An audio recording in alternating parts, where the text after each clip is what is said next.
siya. Hugutin nyo lang siya ganun. Yan. Tanggal na siya. Grabe daming dumi oh. At ayun mga kabaro, nakakabit na natin. Ayan. So mga kabaro, magandang araw sa lahat. Today ay titignan natin yung aircon filter ng ating sasakyan. Toyota Wego. Ayan. Dito nyo lang siya bubuksan mga kabaro sa ganito. Tawag dito, hindi ko alam din. Hindi naman tayo expert mga kabaro. Disclaimer lang, hindi tayo expert nito. At nakita ko lang din sa YouTube. And kaliwa daw. At dito kabilang lock daw. Ay, una daw kaliwa. Kasi yung kanan pala. Yeah. Tapos bumaba daw to. Angat natin para matanggal. Yan. Pero hindi na natin kailangan tanggalin mga kabaro kasi yan. Kita na natin. Yan, marami siyang lawa-lawa. Oh. Spider's web. Ayan siya mga kabaro. Yun. Ito yung aircon filter natin. Hindi naman siya kailangan natin tanggalin kasi hindi naman siya sagabal. At pag nag-remove down nito ay may lock dito. Tulak mo lang siya. Yan. Nag-click na tapos meron siyang lock din dito.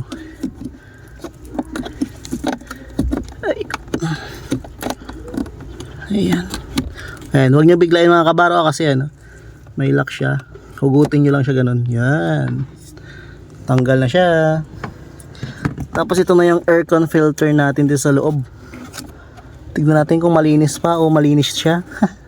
May arrow din siya mga kabaro. May sign kung saan siya tatapat. Pagpasok nyo, pagbalik mamaya, dapat nakaangat. Ayan na. At ito yung itsura ng aircon filter natin. Sobrang dumi, grabe.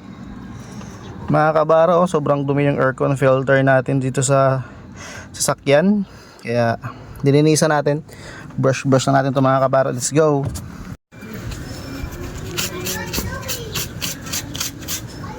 Grabe daming dumi oh. Mga kabaro. Yan, brush na natin siya. Ayan. Brush. Grabe dumi. Grabe dumi oh, kapal. Grabe. Yan oh. Kakapal ng dumi mga kabaro oh. Ah, grabe. Yan. Kita nyo? Kapal ng dumi. Yan. Wala pa tayo pang bili mga kabaro ng cabin aircon filter. Kaya linisan muna natin. Pag may pang bili na tayo, pakita ko naman sa next video natin kung paano natin palitan yung cabin filter ng ating sasakyan. Yan. Continue nyo lang mga kabaro hanggang luminis. Nice na. Ayan ang mga kabaro, nalinisan natin yung ating filter dito sa loob ng sasakyan. Ibabalik na natin siya. Saka na natin palitan pag may budget na tayo mga kabaro. Nalinisan lang muna natin. Ayan, medyo malinis na siya mga kabaro. Pero dapat puti talaga to siya mga kabaro. At ito na, ibabalik natin mga kabaro. Makita may instruction mga kabaro ito, up. Ayan, dapat nakataas mga kabaro. Pag balik nyo, ayan, doon natin sasalpak mga kabaro sa loob. Balik lang naman natin, ayan, ganyan lang. Lagay lang natin, ayan. Ang mga kabaro, ganyan lang. Kabaro, ipapasok natin tong gilid. Saka sabay tulak. Ayan, ayun na. Ayos na ko na, nakabalik na. Ito na, ibabalik na natin. Ayan. Hindi naman natin siya tinanggal, di ba mga kabaro? Kasi no need to remove naman kasi free naman siya. Unahin natin tong kaliwa.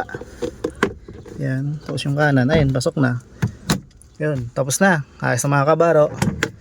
Nalinis natin yung filter ng ating sasakyan sa loob. Thank you for watching.